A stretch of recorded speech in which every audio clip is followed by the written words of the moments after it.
بہت عجیب و غریب اصول. یسألونک عن الخمر والمیسر, یہ شراب اور جوئے کے بارے میں سوال کرتے ہیں. تو آپ کہہ دیجیے فیہا, کیا کہتے ہیں کہ فیہا اثم فیہما اثم کبیر ومنافع للناس, شراب میں اور جوئے میں منافع زیادہ ہیں. یہ منفعتن کی جمع ہے, منافع جمع منتہی الجموع, بہت سارے فائدے ہیں کس میں, شراب میں.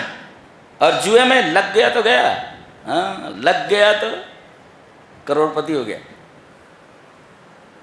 کہا کہ منافع ہیں لیکن اسم کبیر.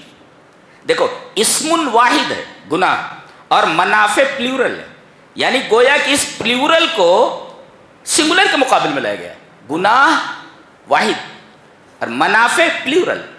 نقطہ یہ ملا کہ کسی چیز میں دیکھو کہ فائدے زیادہ ہیں مگر تھوڑا سا گناہ موجود ہے.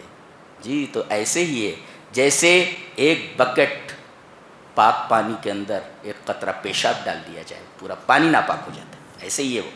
قل فیہما اثم کبیر ومنافع للناس, جی وَإِثْمُهُمَا أَكْبَرُ مِن نَفْعِهِمَا, ان کا گناہ ان کے نفع سے بڑا ہے, زیادہ ہے نہیں, بڑا ہے. یہ زیادہ اور بڑا میں کیا فرق ہے؟ یعنی ان دونوں کا گناہ زیادہ ہے ان کے نفع سے, یہ نہیں بڑا ہے ان کے.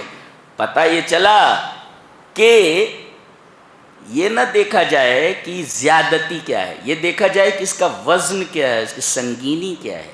اللہ اکبر, یہ سنگینی کیا ہے. تو منافع کسی چیز میں زیادہ ہوں منافع, لیکن اس کے اندر اگر کوئی حرام کام آ گیا, کوئی گناہ کی چیز آ گئی, تو منافع کو چھوڑ دیا جائے, تمام منافع کو چھوڑ دیا جائے. جی ایسے تمام دھندوں کے لیے یہ اصول ہے.